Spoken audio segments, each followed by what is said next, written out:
Dear students, the previous session we have discussed about weed management, methods of weed management and weed management in different crops. We also discussed about aquatic and problematic weeds and their control. In this session, let me introduce herbicide resistant crops. Herbicide resistant crops are the most rapidly adapted technology in agricultural history due to their social and economic benefits. Crops that are genetically altered to be tolerant to herbicide, followed by crops resistant to insects, were the first agricultural biotechnology inventions successfully commercially exploited worldwide. Until the emergence of herbicide resistant crops, selective herbicides, that is, herbicides that kill only a specific weed, so they may safely come into contact with the planted crops of different species, dominated the market. The development of selective herbicides is not an easy task, and for this reason only a few common weed species could be contained. Given that each weed requires a different herbicide, frequent application of herbicide in large volumes and it will be expensive. Then how to handle this problem? The only solution is development of herbicide resistant crops. The advent of herbicide resistant crops caused a major shake-up in agricultural chemical industry. Therefore, demand for selective herbicides fell significantly. In certain countries, for the crops that have herbicide resistance available, herbicide resistant crops are widely planted, and otherwise non-selective herbicides are primarily used for weed management, provided that the field crops are herbicide resistant to carry genes for resistance. This broad spectrum herbicide will not harm the crop.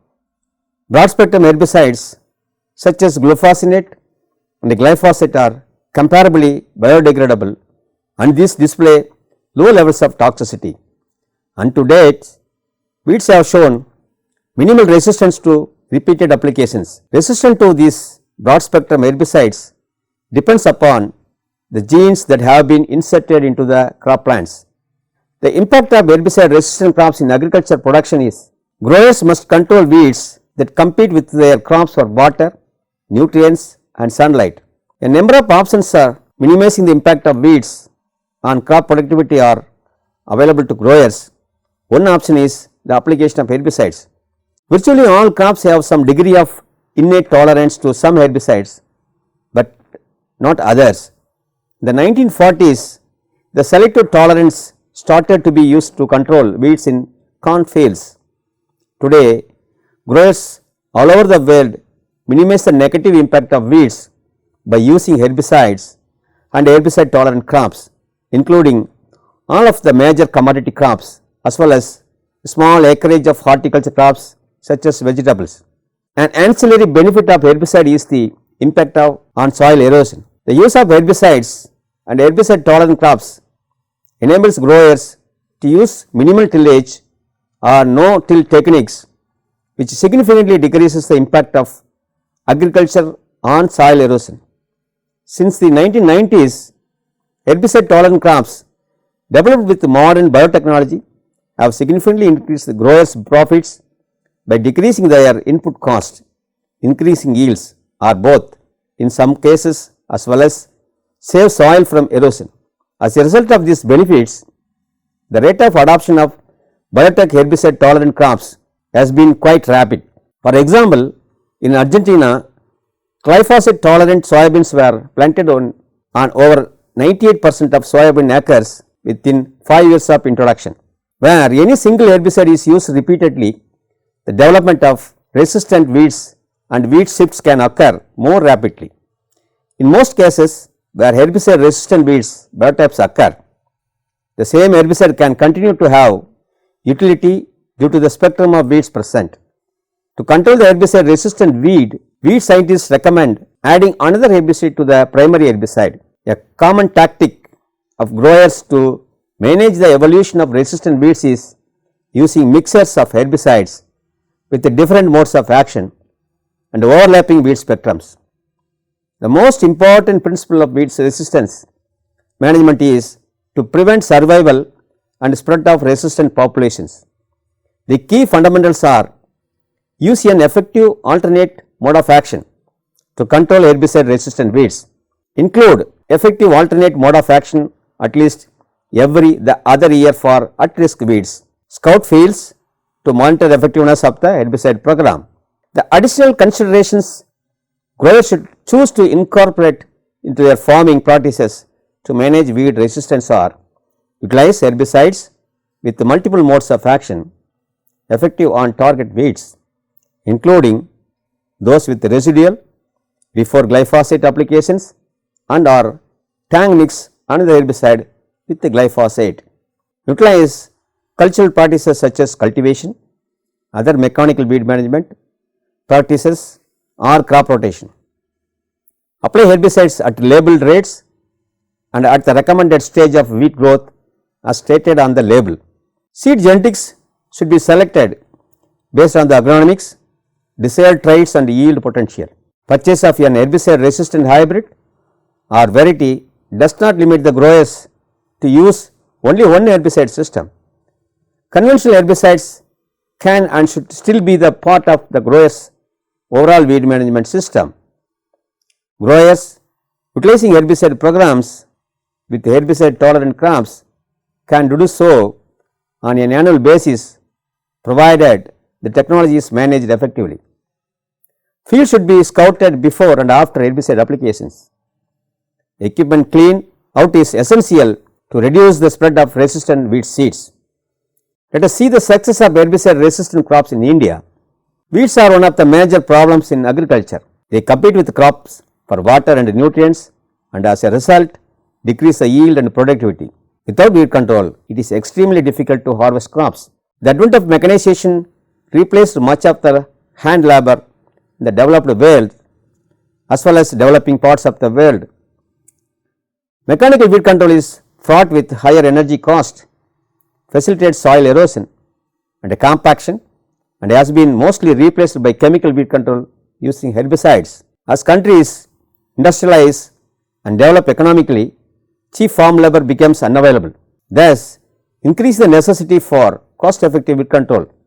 In India, weed causes the highest loss, that is 33%, followed by pathogens, it accounts 26%, insect accounts 20%, storage percent 7%, rodents 6% and others contribute 8%. It has been estimated that the potential losses due to weeds in different field crops would be around 180 million tons. Globally, herbicide constitutes 50% of the total pesticide sale, and in some countries like USA, Germany and Australia, the figure is as high as 60 to 70%. In India, however, the position is different as herbicides form a meager 15% of the total pesticide consumption. But still, the consumption has increased rapidly from 4,100 metric tons in 1988-89 to 13,764 metric tons in 2004, and it is likely to further increase in future. Given the harmful economic implications of poor weed management, it is hardly surprising that herbicide production is a main driver of the agrochemical industry. Too often, there is no selective chemical that can control a particular weed in a particular crop, as most selectivity between crop and weeds are due to catabolic degradation of the herbicide by the crop. Therefore, closely related weeds are to be expected to have similar catabolic pathways as the crop and thus escape the chemical effect. This is one major reason that herbicide resistant crops have become so useful, and that biotechnology has been utilized to produce such crops as well as to find new herbicide targets. Selectivity can be enhanced by inserting exogenous resistant genes into crops or by selecting natural mutations. However, one major concern about herbicide resistant crops is that the transgene could be genetically introgress into related weeds and make them resistant, and therefore their careful management comes into account. The controlling of weeds in the growing crops with herbicides increases their yields and ensures efficient use of irrigation, fertilizer and plant protection measures such as spraying of insecticide and fungicides. The removal of weeds from the growing crops facilitates easy harvesting and gives a high quality produce without admixture with the weed seeds. Chemical weed control can be adopted quite in time and in situations under conditions which make manual or mechanical weeding difficult. A great advantage of this method lies in killing weeds the crop row or in the immediate vicinity of the crop plants. The chemical method is easier, less time consuming and less costly than weeding by hired laborers. However, there are several disadvantages like environmental pollution, human and animal health issues led to its use. Let us see biological weed control. Biological weed control is the action of parasites, predators or pathogens to maintain another organism's populations at a lower average density than that would occur in their absence. Biological control is usually thought of as international introduction of parasites, predators or pathogens to achieve control, but it is also a natural phenomenon. Biological control will never be a solution to every weed problem. It is employed as one weed management practices among many. Using tools of biotechnology, it is possible to engineer a more potent parasite, predator or mutant which can deploy to weed control. The biological weed control can be permanent weed management because once an organism is released, it may be self-perpetuating and control will continue without further human interventions. Besides, there are no chemical environment residues from biological control other than the organisms. Biological control may be the best option for management of invasive species. In ideal cases, initial cost of non-recurring and usually once the organism is established, no further inputs are needed. There are some situations where biological control is not appropriate. If a plant is a weed at one place and valued in another place, the same general geographic region, biological control is inappropriate. So, spread of a biological control organisms once introduced cannot be controlled. Biological control is inherently slow and results are not guaranteed. Some species are geographically local, minor weeds, and development of biological control for them would be very expensive and not financially wise because of the small infested area. Release of biological control organism can induce competitive suppression or extinction of native biological control organisms and other desirable organisms. Biocontrol, particularly in disturbed crop situations, will not control as many different weeds as other techniques. It won't eradicate weed problems, but most of other techniques won't either. What is the biochemistry and molecular biology of weed control? The need for developing a cost-effective chemical weed control system has led to a vast industrial investment to find and develop selective herbicides and later genetically modified herbicide-resistant crops. Virtually all herbicides marketed are the result of a random screening of chemicals. Once success is obtained, further synthesis around the identified chemical are used to find compounds with greater activity and then selectivity. After such compounds have been found and marketed, they become research tools of the physiologist and the biochemist, first to find a site of action and then as anti-metabolites to further understand and modulate metabolic pathways. Thus, the advent of 2,4-D assisted in understanding the oxen, atrazine and diuron in understanding photosystem 2, paraquat for photosystem 1, dinitroanilines in tubulin to microtubule assembly, diclobenyl for cellulose biosynthesis, etc. What is the success of herbicide resistant crops in agriculture across the world? The global area planted with the transgenic crops is increasing continuously, and according to the recent data available in 2010, the total global area of transgenic crops is 148 million hectares, a more than 48-fold increase from 1996. More than 8.5 million farmers in 28 odd countries have grown transgenic crops. The majority of the growth occurred in the United States, it is about 63%, in Argentina 20.5%, in Canada 6.5% and Brazil 4.4%. Almost one-third, that is 30% of the global acreage was grown in developing countries. The total area under transgenic crops in India is around 9.4 million hectares. In 2003, herbicide resistant crops made up 73% of the total genetically modified crop growing area, while insect resistant crops constituted only 18%. Genetically modified crops containing genes for both herbicide resistance and insect resistance comprised 99% of the total GM crop growing area. It is expected that the overall global area of transgenic crops and the number of countries growing transgenic crops will increase in near future. Currently, the agricultural GM market is dominated by a single company, Monsanto. Monsanto produces approximately 90% of the genetically engineered crops worldwide. This is likely to reflect on the ownership by the Monsanto of patents on the BAR gene, which confers herbicide resistance, as well as patent ownership of various Bt toxin genes for insect resistance. Another 4 companies, Syngenta, Bayer Crop Science, Dow and DuPont producing the remaining 10% of the transgenic crops. All major herbicide companies have research programs to incorporate herbicide tolerance through genetic engineering in crops. Success has been achieved with several herbicides. The work has focused on major crops viz. Corn, soybean, wheat, rice, cotton and tobacco.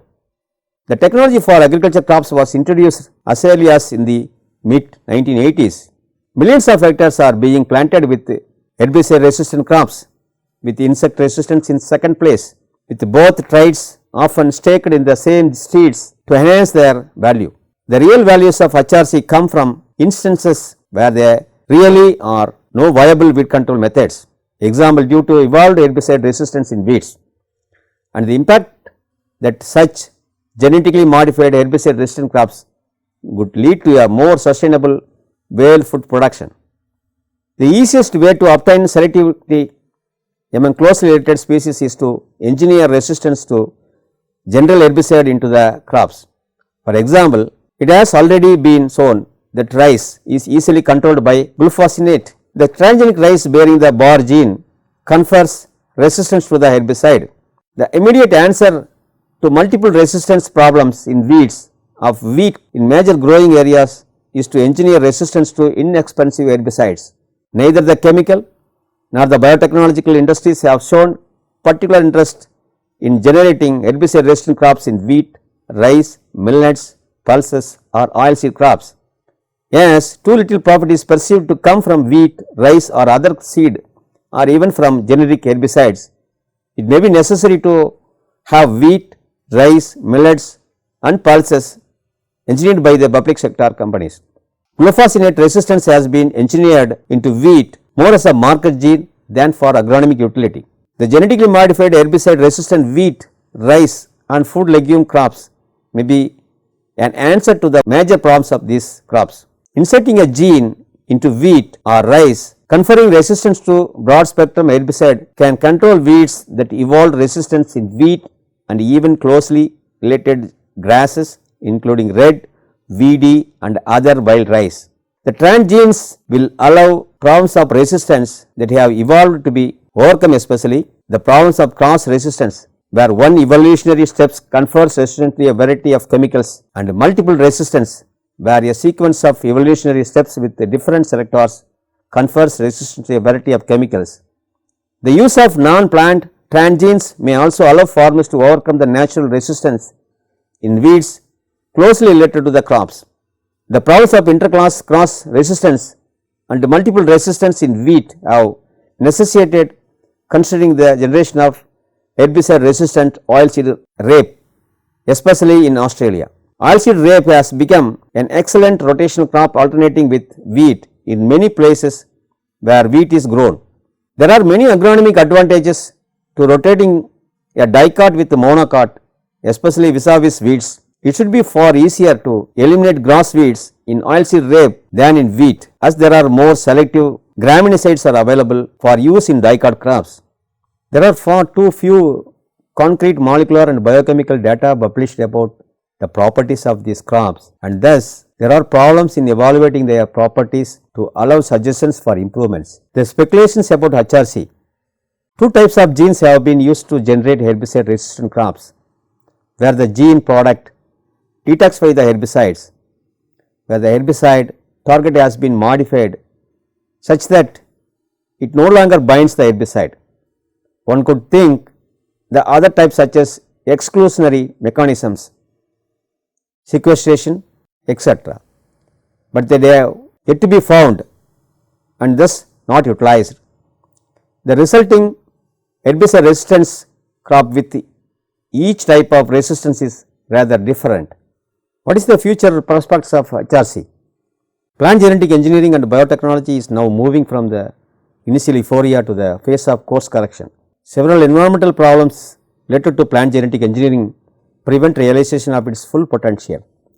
One such common concern is the escape of foreign genes through pollen dispersal from transgenic crop plants engineered for herbicide resistance to their weedy relatives, creating super weeds or causing gene pollution among the other crops. Such a dispersal of pollen from transgenic plants to surrounding non-transgenic plants has been well documented. The high rate of such gene flow from crops to wild relatives as high as 38% in sunflower and 50% in strawberries is certainly a serious environmental concern. Clearly, maternal inheritance of foreign genes is highly desirable in such instances where there is no potential for outcross. Since the transgenic crops have been available for some time, we know what has been done with the genetically modified herbicide resistant crops. The technology is so new and changing so rapidly that we do not, perhaps cannot know what will happen in the future.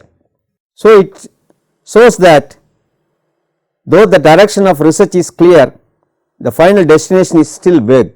We cannot be sure what new possibilities will be discovered as the technology of herbicide resistance continues to develop rapidly.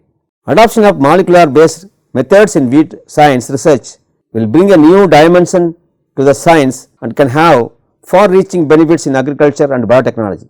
One potential benefit of genomic research is the discovery of new targets for herbicide action.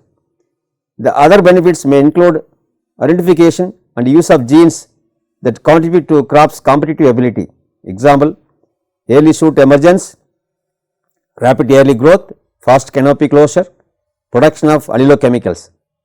Genomics may also discover genes that contribute to weediness, a plant's perennial growth habit, seed dormancy and allelopathy. In this session, we discussed herbicide resistant crops, success of herbicide resistant crops in Indian agriculture and success of herbicide resistant crops in world agriculture. In addition, we also discussed the future prospects of herbicide resistant crops